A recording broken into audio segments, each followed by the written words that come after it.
I said life is a continual lesson. Great. Okay, let me try to find the...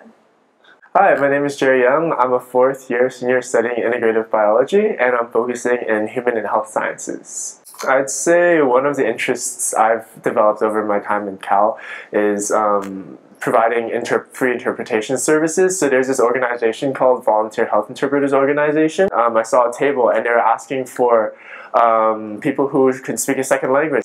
I was like, oh, I speak Cantonese, what can I do with that? It's helped me foster, I guess, my passion for healthcare, and not like necessarily just providing it, but more like increasing access to it. It's really cool to be around so many inspiring individuals with like a similar vision, similar goals. It gives you the energy to do this kind of work.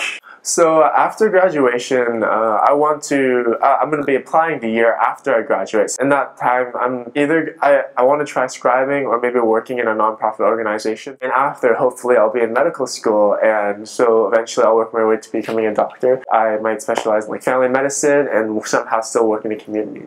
One word.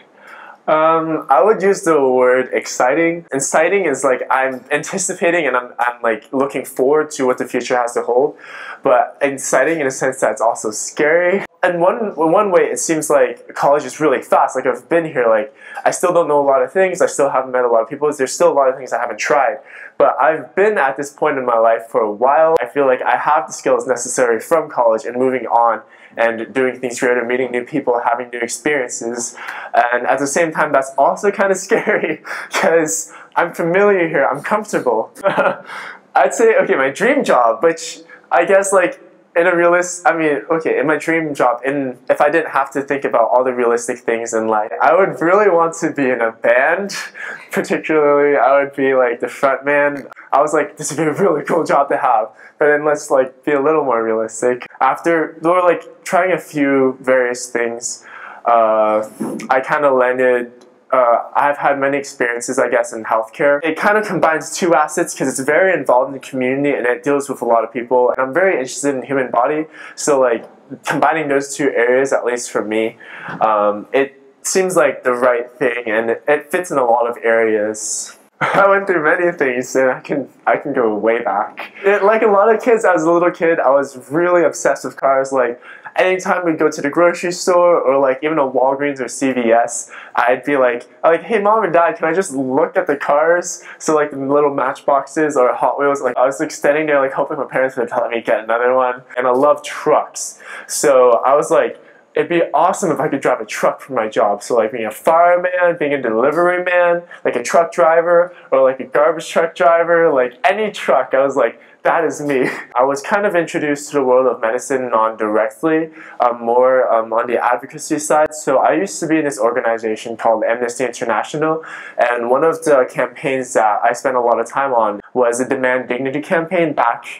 This was my senior year, so like I guess 2012, 2011, senior year of high school. That was one that really resonated with me, and then from there I kind of went off into different healthcare disparities. And then coming to college, I was like, well, that's a cool thing, or that would be a cool thing to pursue more. The moment that was probably one of the best moments that happened to me in college is when I met my mentor, life mentor, like mentor on the whole pre-med track and just like juggling like all these things at the same time. His name is Ken Tao. I'd met him many times. So first time was like an internship info session, and then I saw that he was an instructor or he was a instructor in one of the classes teaching a review session. And then after that, he actually ended up being my instructor in another class. It's like, this guy's everywhere, he's doing everything. From there, like, I guess I just talked a lot with him, and he gave me advice on like classes I should take, how to work in the classes I was doing, what I was struggling in. He's also helped me out, like when I'm in class, I'm like, crap, like it's like too much work, or like I feel like I'm not doing too well. He's like always been there for me. There's a lot of challenges, like pre-med coursework. It's pretty hard, at least, especially initially coming straight from high school. Like all of a sudden, like these huge classrooms, like 800, 900 people. That's intimidating. Initially, it's just really hard to fathom doing so many things at once. It took me a while to really get everything together and to do things realistically, and to not only just follow like these are all the pre-med buckets. But to find things that I really actually genuinely wanted to do, because like if you're passionate about doing something, then you just have the energy to really put into work to doing a good job. I'd say, so I'm from Santa Rosa, that's kind of like wine country-ish, north of, so it's outside of the Bay Area. Just like it's much a suburban area, and I just did not interact with as many different populations. So I came here and it's like, wow, there's so many different people. And it has shown me like, the thing is, the surrounding area of Berkeley, like Oakland, there's a lot of issues going on, a lot of like, there's a huge gap between like this bubble of Berkeley and then the rest of the community. So it has exposed me to a lot of the different disparities that exist in the community. Where I'm from, there's a lot less of that visible, and in being here, it's like, wow, I really feel like moved, like this isn't right, like it doesn't sit comfortable with me. It's inspired me to try to do something about that and bridge that gap. As a real adult, oh my god, I guess technically I am one, but it doesn't feel that way. I have learned a lot of skills, I think, that are necessary for becoming or going out into the real world. I would say the important lessons aren't necessarily all the individual classes and like all the knowledge, or I guess book knowledge that I have attained from my classes, but it's more like navigating the new university. The real world, there's not a lot of people holding your hands, and there's a lot of like things that can be thrown at you and like a lot of curveballs. And coming to Cal, like it's a pretty large campus. It's not very personal.